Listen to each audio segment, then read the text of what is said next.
Hey everyone, Jalen Campbell here with Kareem Rae, and today we have Lukas Fernandes, who is a professional footballer at Flower City Union in the NISA League. So, Lukas, how's it going today? Going well, man. Can't complain. How about you? I'm good, I'm good. Yeah. It's awesome to have you on with us. I appreciate you coming out. Give us a little background of yourself. Yeah, so I'm originally from Rochester, New York. Um, Played my college ball at Temple University. Spent one season, 2020, with the Pittsburgh Riverhounds, and then most recently signed with Flower City Union, which is actually in Rochester, New York, my hometown. So it's pretty nice to be playing back at home. And yeah, it's pretty When, much where I'm at now. when did you start playing ball? So when I started playing, as long as I can remember, man, it goes back to the early days, like 2-3 years old, I think was the first time I played on a structured team. So yeah, it's been around my whole life. Nice. I mean, congratulations, Lucas. This is our first time connecting. I know you and JC have history from Temple University. If you guys could like tap into that and how you guys created a relationship would be cool. Yeah, absolutely. When JC came in, I believe I was a junior. Yeah. And I actually housed JC before he moved into his freshman dorm. So it was pretty nice. We got to connect early on in his early stages at Temple. He's always a good friend of mine. Someone I tried to mentor a little bit when he was around. So yeah, great kid, great baller. Someone I consider a good friend for sure. Sure, I wouldn't have made it where I am today without you, bro. I appreciate everything you did for me, man. Absolutely. So, tell us a little bit. How and when did you sign your first professional contract? Yeah, so it was the end of 2019, my senior year. We had just beat Memphis to go into the conference semifinals for the first time in school history, getting that first American Conference win, which was huge for the program. I got an email for an invite-only trial for the Riverhounds right after our season ended. Headed over there early December. It was a 2-day trial, and basically for 2 days straight, I just was competing against 50 plus guys, and seemed like a long shot to even get a call back to preseason or whatnot. But I just had the mentality of, I'm gonna be the hardest working guy there, and the skills and the tricks, the stuff we all enjoy watching, that'll come after the hard work. So I just put my mind to, like I said, be the engine of the out of all the guys there. And then lucky enough, I got a call back from the head coach, Bob Lilly, a few weeks later, and he wanted to offer me my first contract. So yeah, it was pretty surreal. But it felt like a lot of weight finally came off my shoulders, because being a professional footballer has always been my dream, and to finally achieve that goal was amazing. Amazing, congratulations again. So like, what are some things that changed for you when you first signed your contract?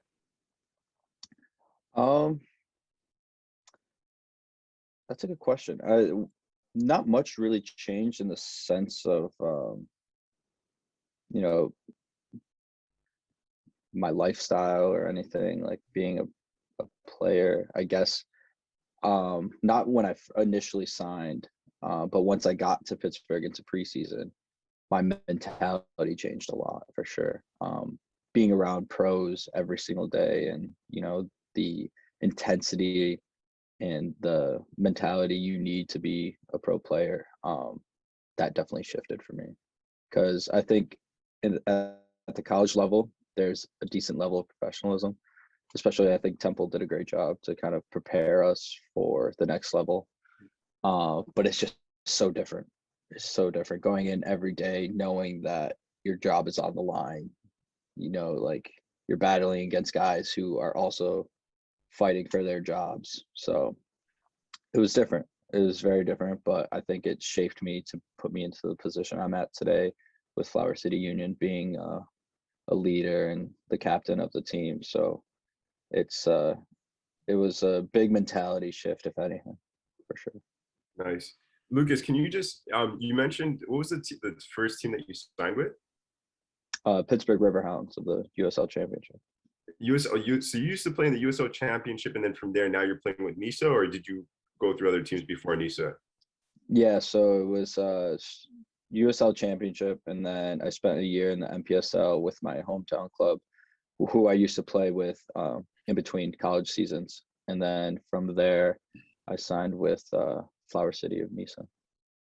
Nice. I have some experience in the MPSL. The MPSL is competitive and they do have good players, but going from USL Championship is, you know, second division right underneath the MLS, which is a really high level. And then going to from USL Championship and then, you know, training in between the MPSL and now at NISA, what are the differences between the leagues that you've noticed?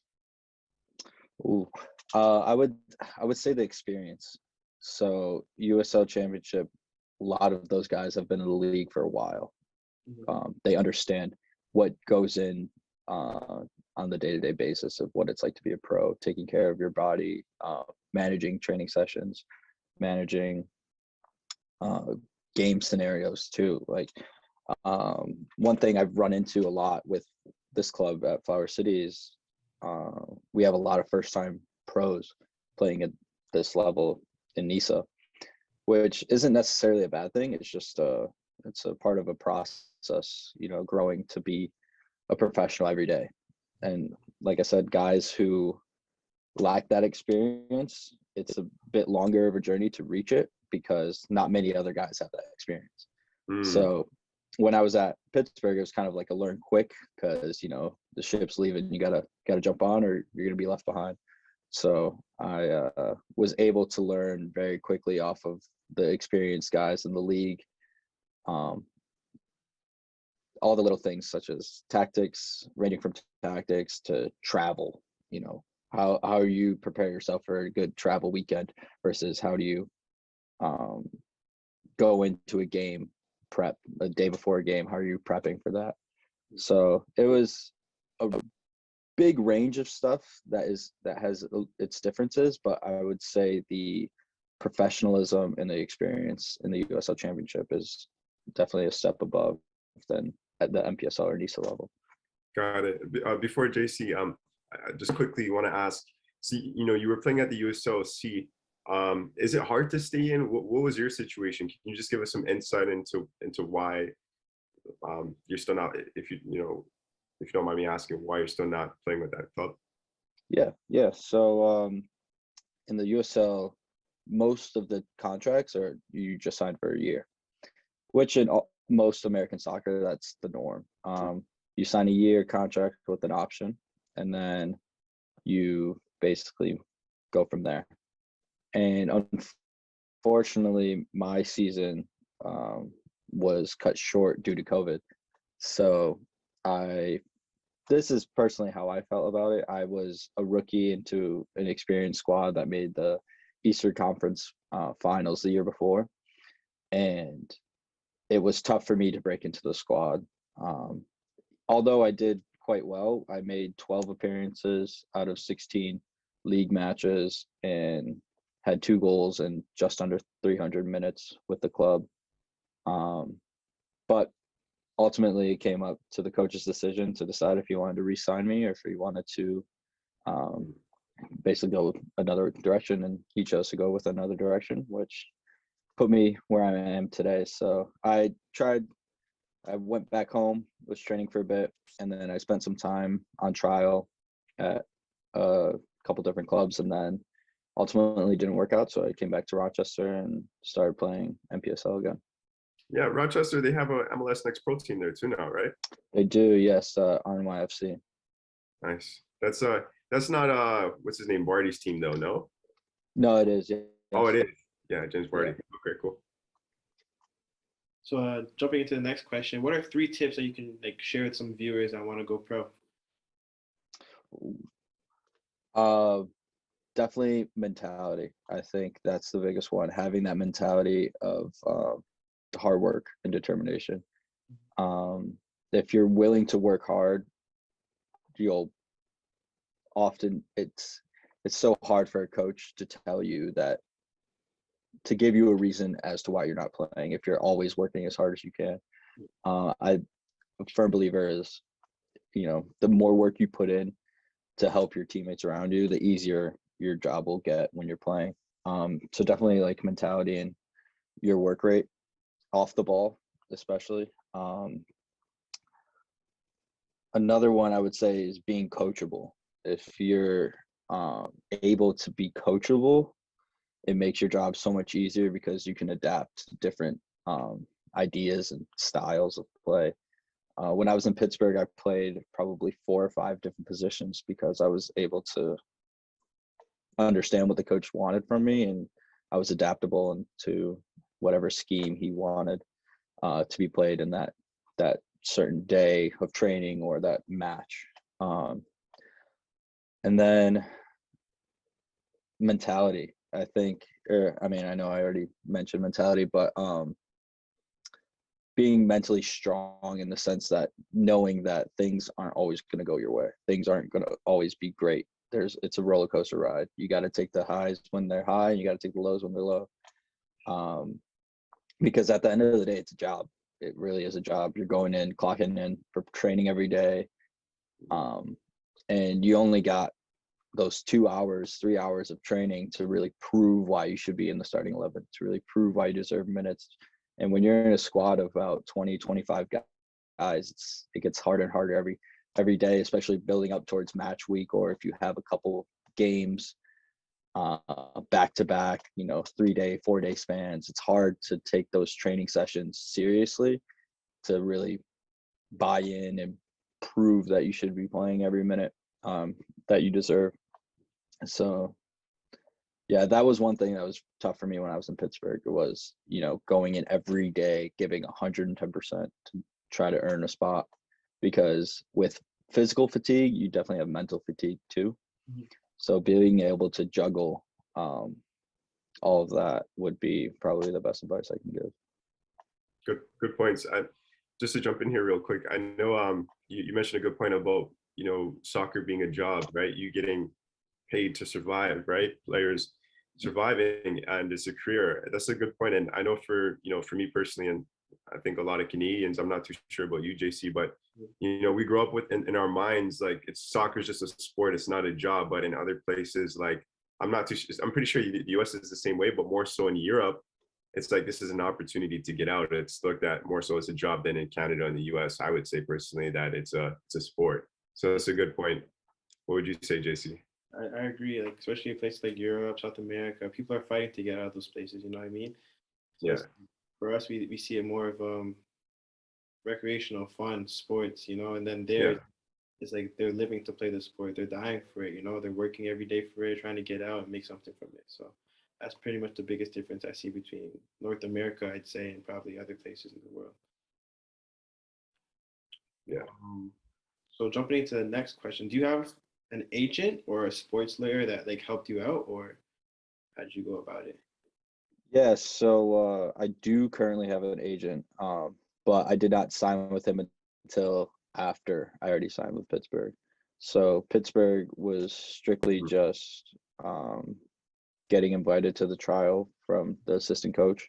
I think actually Coach Rowland put me in connections with him, and then the assistant coach reached out to me via email and basically invited me to the trial, and then I went from there. How'd you get to and then with NISA, sorry, it was kind of a similar route. They had built a connection with my MPSL club and held I'm not sure if it was an open or if it was an invite trial as well, but basically the head coach had reached out to me, inviting me to play in the 3 days, I believe it was. Yeah, it was a 3-day trial.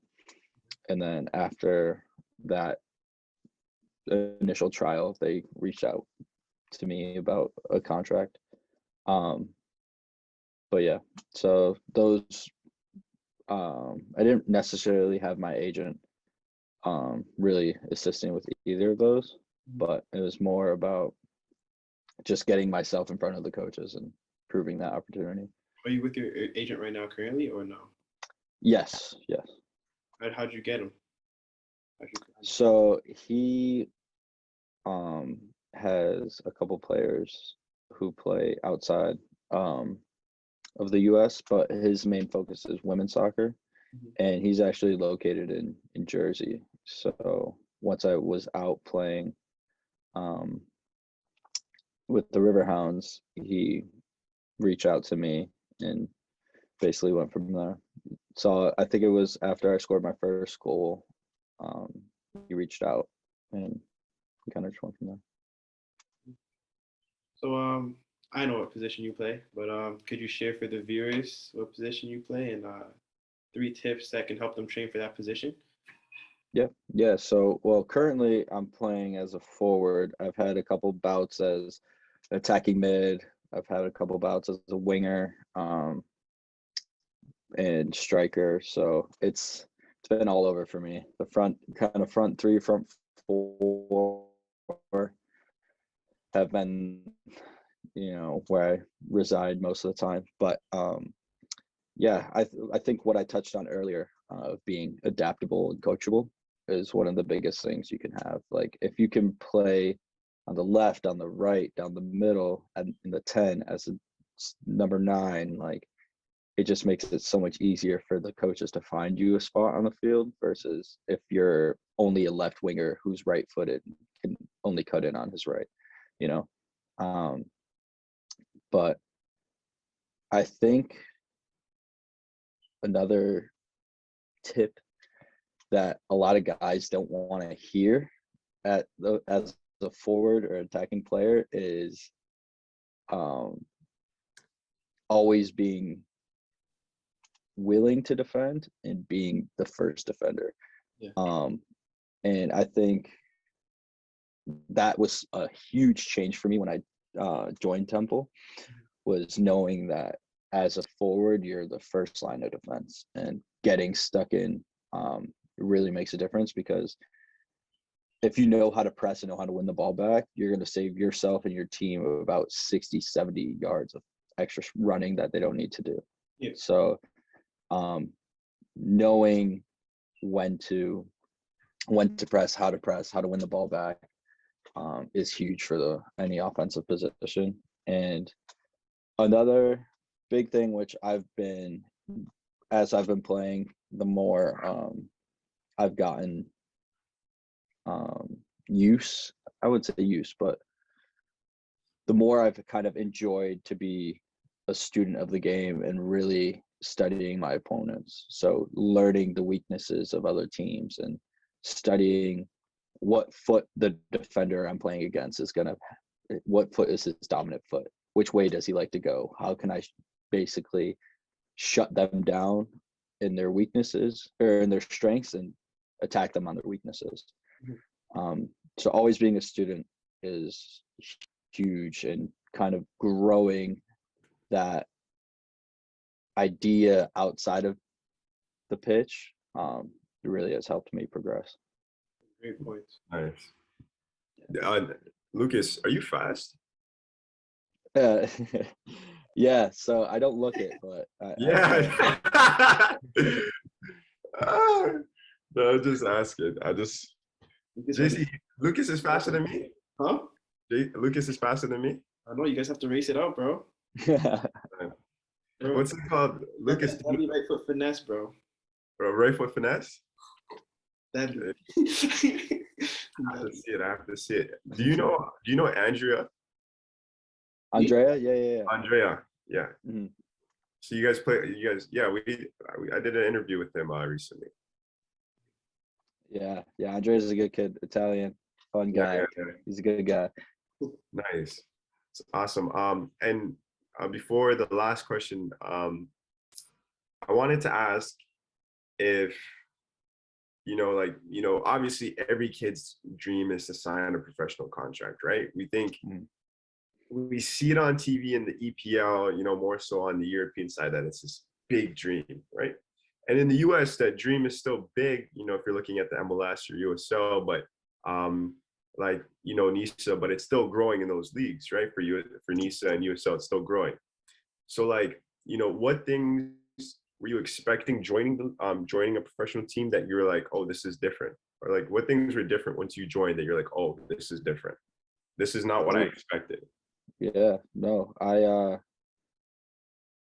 love that question actually, because I think being a pro is, you know, you have all these ideas, you think that, you know, once you get there, you made it, and it's not really the case, especially here in the US. If you're playing second division, third division, doesn't matter. Even MLS, I know there's these young guys who go get these opportunities to play at such a high level, and then if they're, you know, get complacent, they're out. And I think that's a huge thing. Obviously, that I've experienced myself too. Like just because you made a roster doesn't mean that you made it as a pro. And I think building that consistency is what you need at that level to maintain your status as a professional player. If you're not consistent every day in training, if you're not consistent in every pass, every touch, every cross, every, you know, pressing moment, if you're not consistent in executing what you need to do, then your time could be up just like that. And I think that was one thing I thought would be different when I got to the level. I thought it would kind of be like an easier, smoother transition into that consistency, like just from playing at a higher level, just for being around a professional staff, but like that mainly falls on the individual. And it took me a while to adapt to that. I think I needed a couple months, especially, I mean, with COVID, you know, going into training camp and then boom, we're back home for 2 months, like coming back in May, end of May, like June, early June. It kind of took me a while to develop and build that consistency. But yeah, that was probably the biggest thing for me, was the knowing the consistency day in and day out that is needed to maintain your status as a pro. Nice, good points. Yeah. You know, I noticed a lot of trends when I, you know, doing these interviews with players and noticing things that, you know, as, you know, when we were 16, 18, we didn't know, we just wanted to get in. So not a lot of players know. So that's why I wanted to ask and share that point. So that was a good point. Consistency is so diving into the last question, what's your most memorable soccer moment? Ooh, my most memorable soccer moment, I have a few, but I would say the most memorable would probably be my first professional goal. That was awesome. It was against the Philadelphia Union 2, their second team in Philly. And it was right after my senior year playing at Temple. So to go back to Philly and score my first professional goal, like in the city, was awesome. It wasn't the best because obviously if I were playing there when it wasn't COVID, you know, I would have had a bunch of fans and friends, family in the stands. But either way, I thought that moment was very, very special. Just to experience that in the city I, you know, basically grew up in, as going from a teenager to an adult, and it really like made such a special place in my heart. That was awesome for me. Nice. Amazing. All right, cool. Well, I'll ask the first 10 fun questions. Like we're at the end here. You got to answer them fast, Lucas, and then JC will ask the last 5. All right. Okay. Who's your favorite team? Ooh, Flamengo in Brazil. Favorite player? Neymar. Favorite cleats? Right now, Puma Future Z's. Favorite food? Pumas, man, I don't know about you guys, man. Pizza. Favorite artist musically? Tyler Creator. Nice. I'm gonna jump in now. So we go with Messi or Ronaldo. Oh, Messi. Who's the first team you're picking in FIFA? Of Oh, Man City. course, best team. Sadly, they just lost you on the I dribble. crushed both you guys with I'm Liverpool. not gonna talk about that. We're gonna move on. I crushed both you guys with Liverpool. So, are you going for 2 goals in the game or 1 goal and 1 assist? 2 goals. Okay. Would you rather score a free kick or a PK last minute goal? You're gonna say free kick for sure. Yeah, free kick. You know me. If you were a coach and you were able to summon any player in history to win the game, who would it be? Any generation? Wow. Douglas Costa. This Costa, okay. Yeah, he's electric off the bench, man. So, Q, you want to close it out? Yeah, I actually wanted to ask you guys both one question. Sorry, I keep coming in close. Who do you guys think's winning the Champions Finals? I don't even want to talk about it. I'm not gonna lie, I just don't want to talk about it. I know you're upset about Man City, but yo, Tie game, PKs. I hope no one wins. Ends in a coin flip, huh? No, I got Liverpool, 100%. I think it'll be exciting, but I think Liverpool's got that redemption factor, and they gotta make up for that final I hope against Madrid. I hope Madrid wins it just because you got to lose to the best. So I gotta go, bro. And I hate Liverpool. They're trying to fight with my team right now in the Prem, so it's not okay. all right. Well, Lucas, before we go, I just want to thank you for taking the time for joining us on the One Soccer Nation podcast today. Of course, thanks for having me. Thank you, bro. Appreciate you for coming out. Absolutely, man. Anytime.